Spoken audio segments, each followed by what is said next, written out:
It was late at night, August 9th, 2013, the kind of night where everything feels still, quiet, almost frozen.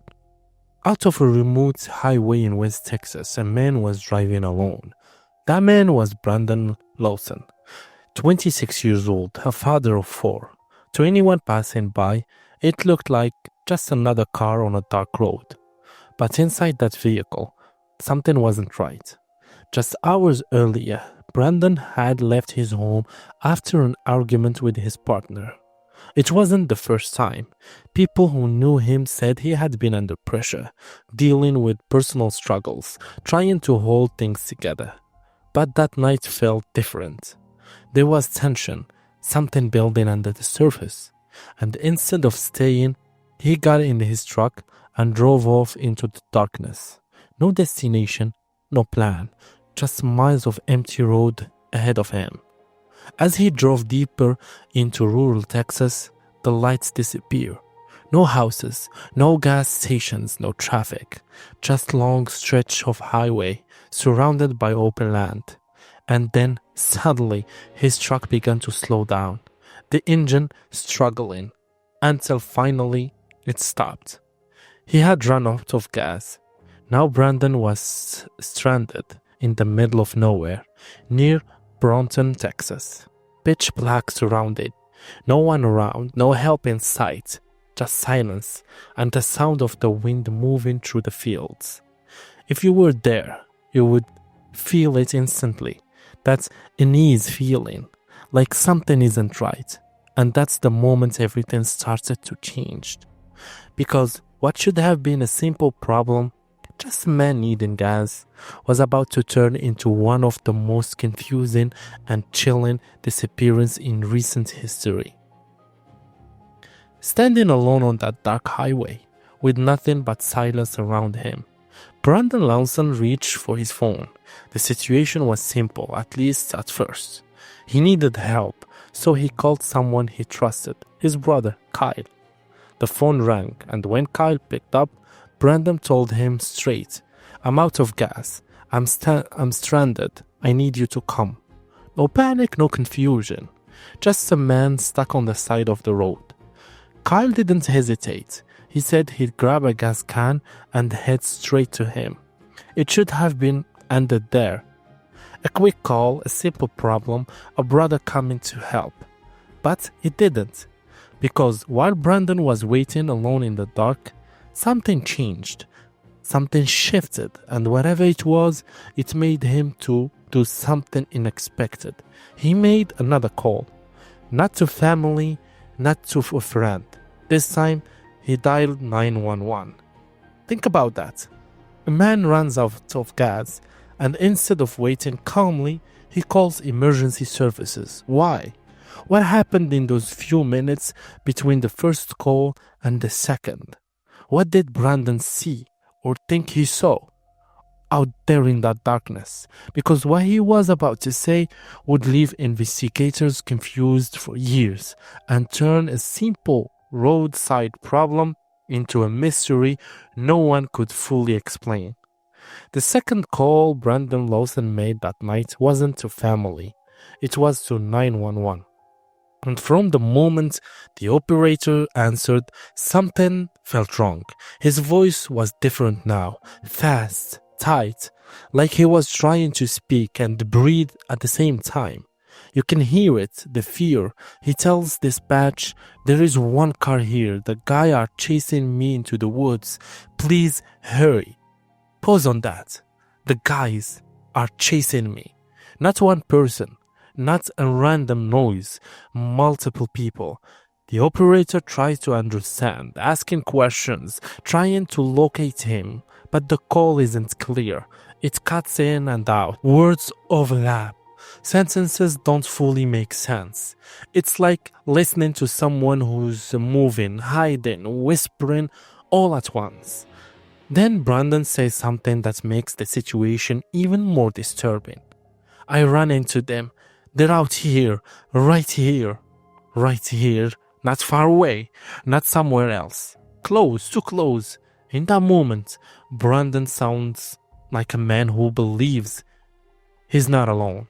A man who believes someone is right there with him in the dark. And then the call ends. Just like that. No goodbye, no clear location, no explanation. The line goes dead, and Brandon Lawson disappears into silence. No second call, no callback that connects. Just that one recording, frozen in time. A man asking for help, and then nothing. After that call, everything changed, because now this wasn't just a man out of gas. This was a man who believed he was being chased. So, the question becomes simple. Who were they? Police arrived at the scene. They found Brandon's truck, right where he said it would be, parked on the side of the road, quite still. The doors were unlocked. Inside, nothing looked disturbed. No broken glass, no sign of a struggle. But Brandon was nowhere to be found. His phone missing, which means one thing. He left that truck on his own. Investigators searched the area, the road, the nearby field, the brush, looking for anything. Footprints, clothing, any sign of direction. But there was nothing clear. No obvious trail, no evidence pointing to where he went. It was as if he stepped out of his truck and simply vanished into the night. Think about that. A man calls 911, says people are chasing him, and minutes later, he's gone. No witnesses, no confirmed suspect, no clear explanation. And that's when the case took a darker turn, because something didn't add up. If someone was really out there, where were they? And if no one was there, then what exactly was Brandon running from? After the call, after that silence, investigators had to answer one question. What really happened out there? They started digging into Brandon Lawson's life, looking for anything that could explain his behavior that night. And one detail stood out. Brandon had a history with substance use. That fact changed everything, because now a new theory began to form. Some investigators believed Brandon wasn't being chased at all. They believed he was hallucinating. Now, what he described on the call, the guys, the car, the threat, wasn't real. That it was something happening inside his mind. But not everyone agreed. Because when you listen to that call, Brandon doesn't sound lost. He doesn't sound confused. He's not speaking in random words. He's specific, focused. He describes a situation as if he's reacting to something real happening in front of him. That's what made this case so difficult. Two possibilities, both unsettling. Either he was running from something no one else could see, or he was running from something that disappeared without a trace.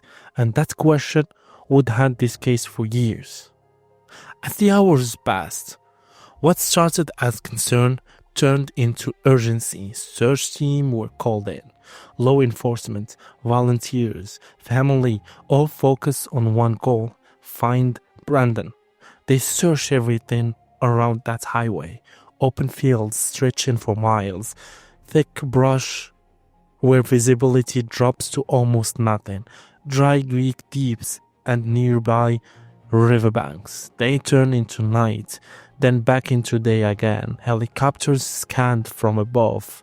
Foot teams walked the ground, calling his name over and over, hoping for any response. But there was nothing. No footprints leading far enough, no clothing, no phone signal, no sign that he was anywhere. Days turned into weeks, weeks turned into months, and still nothing. No body, no evidence, no answers. It was as if Brandon Lawson had simply walked into the darkness and never come back. But his family refused to accept that. They didn't believe he just disappeared. They kept searching, organizing efforts, returning to the same area again and again, holding on to one hope that somewhere out there they would finally find him and bring an end of this to a mystery that refused to let go. Kyle Lawson was more than just a witness. He was the last person Brandon called before everything went dark. When Kyle got that first call, he didn't waste time. He grabbed a gas can, got into his truck and started driving toward Brandon's location, out into the same empty stretch of Texas highway. No street lights, no traffic, just darkness. When he finally arrived, he saw Brandon's truck parked onto the side of the road, just like he said. But Brandon wasn't there. No movement, no voice calling out, no sign that anyone had been there moments before. Kyle stepped out, looking around, trying to make sense of it. Then he did the only thing he could think of. He called his brother, again and again and again, letting it ring, hoping Brandon would answer. Nothing. Straight to silence. At one point, Kyle said he thought he heard something. Movement somewhere out in the darkness, not close enough to see, but enough to make him stop and listen. Imagine that moment, standing alone in the middle of nowhere, calling out your brother's name and hearing something move, but seeing absolutely nothing. Kyle couldn't find him. All he had was the truck, the empty road, and that feeling that something wasn't right. Just the sound of the wind moving through the open land and the realization that Brandon had vanished. As the case grew, so did the questions. Eventually, authorities released the 911 call to the public, and everything changed. Now, anyone could listen. Anyone could try to understand what Brandon was saying in his final moments. People put on headphones, turned the volume up, listened once, then again, trying to catch every word, every sound, every clue hidden in that broken audio. And what they heard only made things more confusing. Some listeners believed Brandon was talking about police. Others thought he mentioned names, specific people or even vehicles. There were theories about a truck, about a group of men, about something happening just out of view. But none of it could be confirmed. The audio was too distorted, too fragmented, too unclear. Every interpretation led to a different story, and no version could be proven. So the recording remained what it had always been, a puzzle, unfinished, unresolved. A man's final words trapped in a static, leaving behind more questions than answers. And the deeper people looked into it, the more the mystery seemed to grow. Days turned into weeks, weeks turned into months, and then years. Brandon Lawson was still missing. No confirmed sighting, no new evidence, no clear direction. It was as if the case had reached a dead end almost immediately. But the story didn't disappear. It spread. Online forums, videos, discussions. People from all over the world start looking at the case, listening to the call, studying the timeline, and breaking down every second of that night, trying to find something, anything that had been missed. And the more people looked, the more divided the theories become. Some were convinced Brandon was running from real people, that something happened out there and whoever was involved was never found. Others believed the opposite, that Brandon was alone, that whatever he saw, whatever he feared was something happening inside his own mind. But there was a third possibility, one that unsettled everyone, that something did happen, something real, something unexpected, in a place where no one else was around to see it, a moment that changed everything and left no trace behind, because that's what made this case so haunting. It wasn't just the disappearance, it was the uncertainty, the fact that even after all those years, no one could say with certainty what Brandon Lawson experienced in his final moments. Then almost a decade later, something changed. In early 2022, searchers returned to the same area, the same stretch of land, the same rough terrain, not far from where Brandon's truck had been found. This time, they found something. Human remains, discovered in the open land, hidden by time, missed in early searches. For a moment, there was hope. but also fear, because this could finally answer the question of where Brandon had been all those years. The remains were sent for testing, carefully examined, compared through DNA analysis, and then the confirmation came. The remains belonged to Brandon Lawson. After nearly 9 years, he had been found. The search was over. But the mystery was not, because finding him answered one question, where he ended. But it didn't answer the one question that mattered most. What really happened on that dark highway, on the night he called for help, and then disappeared into the silence. After the discovery, after the confirmation, investigators had to face the final question. What actually happened to Brandon? They reviewed everything again, the timeline, the calls, the location where his remains was found, and in the end, their conclusion was clear.